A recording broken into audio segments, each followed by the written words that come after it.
All right, welcome back to the next chapter of Search produced by SEO Week and iPullRank. If you haven't already got tickets, we are going to be in New York City, April 28th through May 2nd. It is going to be unbelievable. 35 plus amazing speakers, experts in the industry. We're talking AI, content, SEO, and video. Speaking of which, I am joined today by none other than Phil Nottingham. He is the founder and producer at Organic Video. How you doing today, Phil? What's going on, man? Very well, Garrett. Thank you. Yep, all good. I am so excited to learn all about what you are going to be presenting. Video, obviously, has a place in my heart. I put way too much effort into my background and video efforts here. So starting off, let's dive in. Where are we in the state of SEO in general and specifically in the context of video from your perspective?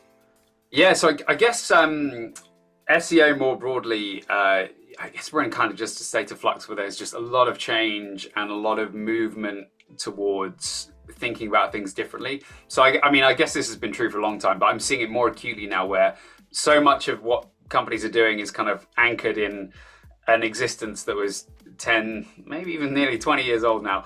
And the reality of search and the complexities of just like how you think about what even a page is, like thinking about things in terms of entities, thinking about content as broader than the website, and thinking of like this whole sort of holistic world in which you have to start sort of creating and optimizing for, as being so far removed from come up with a list of keywords and make pages that target the keywords, that it is just remarkable how kind of things have shifted. And yeah, I just don't think the mentality is there. So we're in this state of flux that seems to be moving so fast that people can't keep up with it.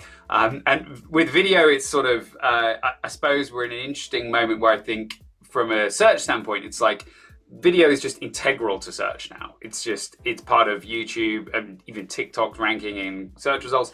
You're getting YouTube stuff pulled through in a bunch of the AI search results with Gemini and all that kind of thing. So it's just like part of the mix, and yet still very few people are really doing it, or they're not thinking about it in those terms. They're not thinking of video as a search tool. They're thinking of it as primarily a tool for social media, and maybe secondarily a tool for things like marketing automation, lead gen, that kind of stuff. So it's just, I think, as a tool for acquisition, the world of search and video in relation to that is sort of, it's a new space, and obviously it's a space that I'm spending a lot of time working in. But it's remarkable with the work that I'm doing how much it's just inculcating a whole new mindset of what video can do to like harness and improve your search efforts. And some of the simple stuff there is just like thinking about part of your content research, your keyword research, as having a video component to it, and then starting to plan for that with your content strategy and where your video lives across website, search, social media, email. Because really video to work well is kind of integral for all those platforms. On the like video specifically, maybe like that's quite broad. On a more granular thing, that two things that I'd flag for the world of video right now. One is like last year Google changed the way they sort of interpret pages and the way in which they will allow for certain pages to have a video result. And basically they shifted a great deal to now only reward pages that kind of look like a YouTube page, so a simpler video page. They won't, if a video is mixed media, if it has like a product page with a video on it, it's not going to rank with video results. But if it is like an individual sort of video player page, like you might have on Netflix or whatever, that will rank. So one of the actions from that is kind of make sure you have that sort of video library sort of ecosystem on the website. And I think that's where that should go, and I think that's a good shout. And then in terms of like the social side of video, I think the current big conversation is about basically short and long form and how it all fits together. So obviously TikTok is sort of pioneered a format of short video that YouTube Shorts is increasingly having, and the way in which that then interacts with stuff you might be creating for longer videos.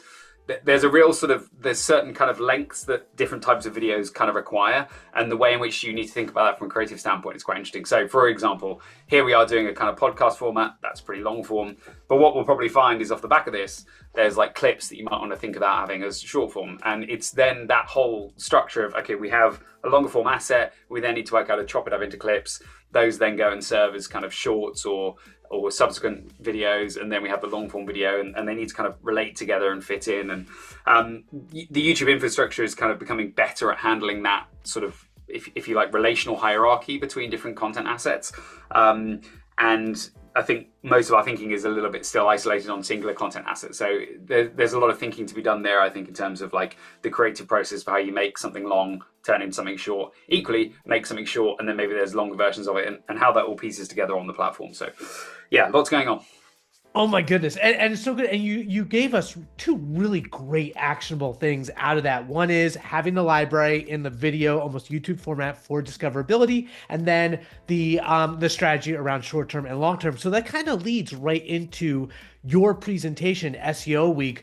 Why should people come and see you? Like, what are they going to learn? Yeah, well, so I'm still kind of working out precisely what I'm going to talk about. So I'm kind of refining the details there. But I think the main thing, the kind of crux of that talk that I'm going to give is around essentially codifying YouTube keyword research as a discipline. So a lot of the tools out there that claim to do YouTube keyword research don't do YouTube keyword research. I don't know what they do. They just come up with numbers out of thin air. And if you think about the way YouTube works, is it's not really like it's not just a search-driven platform. Like, part of it's search-driven, part of it's just browsing, part of it's recommendations, part of it's about subscription. So it's a very multifaceted platform in that regard that kind of straddles search and social media and feeds and all the other different kind of discovery platforms that we're used to dealing with. And in order to sort of research what you need to make on that, you need to think a bit broader than just like search terms and discover kind of, okay, what's hot, where's their opportunity, where's the market being slightly underserved, how do you kind of determine the key ideas that you should be investing in, the core topics. And so I'm going to kind of basically lay out how to do that with some tools and explain the sort of actual data that you need to start gathering to kind of actually do that kind of analysis and provide a kind of step-by-step approach to doing that. So yeah, that's going to be where I'm going with this, is sort of trying to take what SEOs might be familiar with as sort of a broader content strategy research, keyword research type activity that they're probably doing for their clients every month, and really saying, well, okay, well, how do you take that idea but apply it to YouTube effectively? That is so incredibly valuable, because when I think about it and the direction that SEO is going, where we're moving away from singular keywords and thinking about entire like content gaps and topical authority and really having a breadth of content that covers everything that people are looking for, it kind of leads to my question of like, what's the next chapter of search when it comes to video? Because the other aspect of it that I'm curious your take on is, as Google and these tools are more effective at transcribing videos, understanding the audio and the video content and surfacing that in discovery of search, what do you think is going to happen going forward? Yeah, I mean, I think it's integral in a bunch of directions. So one thing, an example of this that might be worth thinking about is, suppose you're doing a podcast interview like this, you're going to naturally cover a whole bunch of topics. And probably when most people do that, they don't kind of think about it in a keyword or topic sort of research driven sense. But actually, if you do the work properly, you can kind of discover that there's probably an outline that the market is telling you it wants to hear in terms of the stuff you're going to talk about. And then those video assets that you're going to create are going to start to get clipped out naturally, pulled out with the transcripts, feeding into generative search, and kind of ending up populating the different search ecosystem in a way that you possibly hadn't predicted, because it's not quite like creating an asset for a target topic. So it's a lot broader than that, but you're really just having to kind of anchor your understanding of what you want to be talking about based on what the market is asking for and what else it's watching, what else it's searching for.